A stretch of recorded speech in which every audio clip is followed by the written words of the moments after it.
Good afternoon and welcome back to another ironic introduction to another video. I have a very fast Alliance War number 5 followed by Alliance War number 6 where I do have 2 attempts at taking down a Mojo war boss. Now both of these wars were mismatches. Our alliance severely outclassed these other 2 alliances. I do kind of feel a little bad, but that's just part of, a soft ladder reset, and luckily my alliance is on the positive side of that coin toss. So this first fight is Quake versus Longshot on path 7. I never remember what the nodes are here because I almost always end up quaking it. So I'm sure there are nodes here I need to think about, but it's a really easy Quake fight, and he's down. The next fight I take is going to be Ultron with Spite and Powerful from Afar, which isn't too bad of a node as long as you have some kind of power control. My personal favorite is, of course, Cap Infinity War with a tech on your team for the Petrifies. Once you land a couple of Petrifies, it's a really easy fight because you don't really have to worry about the power control. If they place a flow defender here, you don't really have to worry about the flow power gain because of the constant Petrifies and the constant parrying. It's just a really easy fight overall, and definitely one of my favorites utility-wise. So we move up here as well. Nothing crazy, pretty low wars. I'm not afraid to push an Ultron into a special 2. The initial 2 hits don't do a lot of damage, and it's very easy to dodge if you've got good spacing. So sometimes, if not a lot of the time, you can full dex the special 2 anyways, and Cap's got pretty good block proficiency, so even if I am blocking it, it's not that big of a deal. Which brings me into this Hyperion, for whom I've brought Vision OG. Because I have Captain America Infinity War on my team, I do benefit from that synergy, where every time the opponent uses a special, it consumes all of their remaining power at the end of the special animation. Plus, Vision has good power control in his own kit. So I'm going to use Vision here. It is a longer fight. Vision doesn't do like the world's most amount of damage, but it's fairly easy for me to control. My Vision's only Sig 40.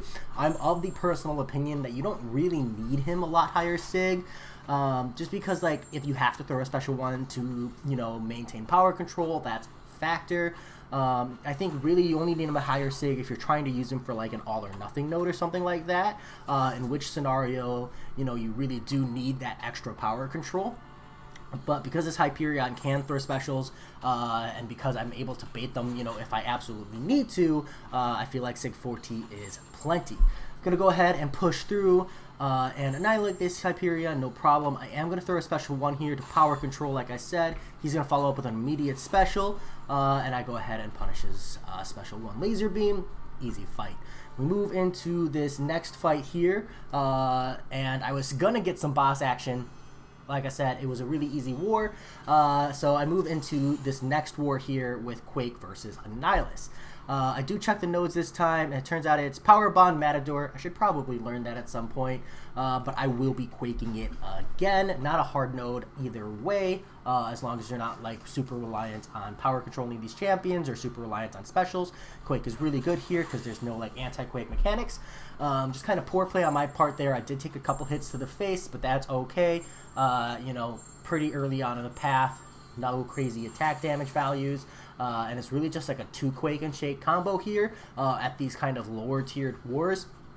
Nice and easy. Annihilus down. Gonna bring me down into further along my path with a Killmonger. This is an unawakened Killmonger, whom I've brought Vision OG for just to make sure I control his power. I don't have the world's largest quantity of answers here to deal with Spite and that like power control. And I brought Vision just in case we needed someone to take down the Omega Red further down the path. Now, I could have brought like Warlock or something, but I wanted to bring Vision just because I feel like his power control is a lot more consistent, and I feel like I'm a little less reliant on special 1s for power control with Vision OG than I am with Warlock. And Warlock does have that like necessity of stacking infections, where Vision OG, if I'm baiting specials and stuff, even like a special 3 power drains really well. I can do a special 1, a special 2, or a special 3, whatever is convenient. So I just felt like I had more flexibility here. So I opted for this despite it being, probably a significantly longer fight. Nothing crazy here on the Killmonger, just easy rotations. And again, this is a scenario where I just really feel like you don't need a higher Sig Vision. I think it's a misconception. I do think that there are benefits, but I also think there's benefits to having a lower sig vision, like the fact that here, playing aggressive with my block baiting to bait out heavies and combos from the Killmonger, I'm able to push him all the way up to a special 3 for a big power burn on special 2, rather than having to frequently throw the special 2. I can just play around Killmonger's power, you know, naturally. Brings me up into a Medusa fight here. This is a kinetic transference Medusa. I am going to be quaking it, of course. Essentially, the goal with my path here was to be able to free slot magic, so I could carry magic all the way to the Mojo boss. This is a flow war with Mojo, which is super awesome because I literally just ranked 5 to my magic, so I'm actually going to have like immediate chances to learn this fight and get it down. On top of that, we're mismatched, so I can really like playtest the fight. Like, I'm still going for the one shot, obviously. I'm not like just dicking around, but I really wanted to test this fight out and give it like a serious effort without a Power Star 1 boost. I know there's an insane amount of power gain, and that's something I needed to feel and see for myself before I jumped into it. So I opted not to use Power Star 1 boost for both of my attempts, and it didn't work out well for me, but it did give me an idea of what I'm looking at power management wise, and how to handle the fight going forward. I think it really gave me good perspective. So hopefully in a more serious or competitive war, that shows up and I'm able to get that one shot later down the line. I do move into this Omega Red. I checked with my alliance, made sure, you know, that they were cool with me using vision. I'm not full health here, so I'm going to pop a little bit of health just in case this Omega Red happens to chip me down. I haven't taken this mini before, so I'm not too sure just like how sustained he is. So I'm going to pop just an extra little bit of level 3 health potion just to make sure that I'm relatively topped off here to start the fight, and we're going to go in with vision.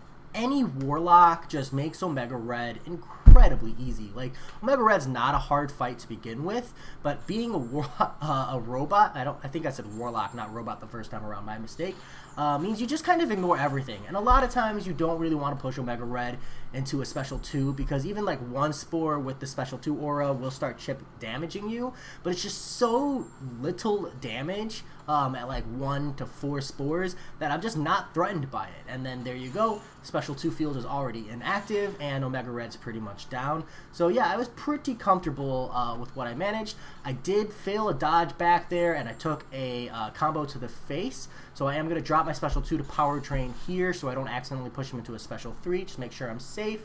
And here it's just about ending out the fight. Pretty scary that a single mistake there did pretty much knock me down to like a one-hit combo kill spot, but hey, that's war, that's the expectation. I'm just glad I didn't end up getting KO'd. I wake up, I didn't have the energy to take that Mr. Sinister fight, someone else already did, so I wake up and ManThing's still up, so I'm going to go ahead and Quake this fight with, Quake this ManThing. It's a shifting hazards, so incinerate and poison doesn't matter as long as I'm not hitting him, and stun immunity doesn't matter as long as I'm quake and shaking and not relying on that parry stun. I think the only complexity here is just remembering that I'm not going to get a stun window, so I gotta be on my game the entire fight, but it is class advantage, which makes it a relatively easy fight. In an ideal world, I would have taken this fight right before taking Mojo, so I could have like boosted up and benefited from the boost, but like I said, this war was a blowout, so I really wasn't concerned. You know, it just is what it is. I think this alliance, someone in my alliance mentioned, was like silver last season, so they must have won a couple wars and then just had like a huge rating boost, and now they're probably just inflated, or maybe they were stuck in silver and now they're climbing their way up. And well, like I said, it feels really like a huge blowout, this war. This ManThing though, nothing crazy. I do block and parry a lot of hits, which causes him to throw heavies, which is not too bad to recover. ManThing's heavy is a single attack, so if you are heavy evading it, it's just a matter of respecting that you need to recharge your heavy afterwards, or dex, like actually dex the next attack so you're not screwed and getting hit in the face. I was actually lucky he resisted that heavy attack because I don't want to have to worry about any potential power gain or mystic dispersion with the dexterity mastery I have and stuff. So that worked out in my favor, actually, weirdly enough. Here, concussion saves my ass. I accidentally let go of heavy. That's okay. I am able to recover. ManThing's down to like 12%. Getting in my last Quake and Shake rotation here. And he's down to 4. So we're just almost there, just around the corner. bringing him down. There we go. I got another parry, so he did throw the heavy again, which is weird if you're not looking for it, but I did have my eye out for it, so that wasn't too bad. And now we're going to go into Mojo. Now for this Mojo fight, in an ideal situation, I would be popping power boosts. So I would be gaining power quicker. I would pop a special 1-start boost to make it so I can get to my special 2 rotation much faster. And of course I have dexterity turned off, so I'm not triggering dexterity and killing myself. Which is something that will happen from Mojo's anti-life field. Essentially, you dex, you gain that precision buff, you hit Mojo, the dexterity buff falls off, and you take this huge degen. So yeah, this war was a blowout. So after figuring out what the attack bonus was, I decided to jump in here and get like raw practice, because that's really what I need. This is kind of a practice that I can't get in a duel. Like, I can easily duel a Mojo, but not understand how the power gain is. So in this first fight, what I've learned is don't go for a backdraft intercept right off the gate. I think because of flow, it's incredibly important to block attacks. Blocking specials that doesn't count as blocking flow, so I learned that the hard way as well. I end up pushing him to a special 2. Now I'm in the corner, I take that heavy to the face, he goes straight into a special 2, and his special 2 block broke me. Yeah, that's rough. Like, it just happens. I was holding block that whole time. What are you gonna do? So I thought, you know, of course I could ask my alliance, just jump him, hey, I screwed up, but I do really want this practice, and it's only a handful of potions for me to get that practice, and it might be the differentiating factor later down the line when we need like a one-shot to make or break the war. So I decided to heal up and go back in and try again. This time I know, you know, to parry and watch out for that power control. I go for a full 5-hit so I can go into a parry, like counter heavy playstyle. Here he throws a special 1, which is really awesome. I'm going to punish that with a full 5-hit combo as well, getting pretty damn close to a special 2. I am glad that he's really aggressive, but here what I make the mistake of is I'm right at this bar of 2, and I didn't throw my special 2. I pushed him to 3 bars of power instead, and I know I need to not bait that special 2 because that's what's going to burn me.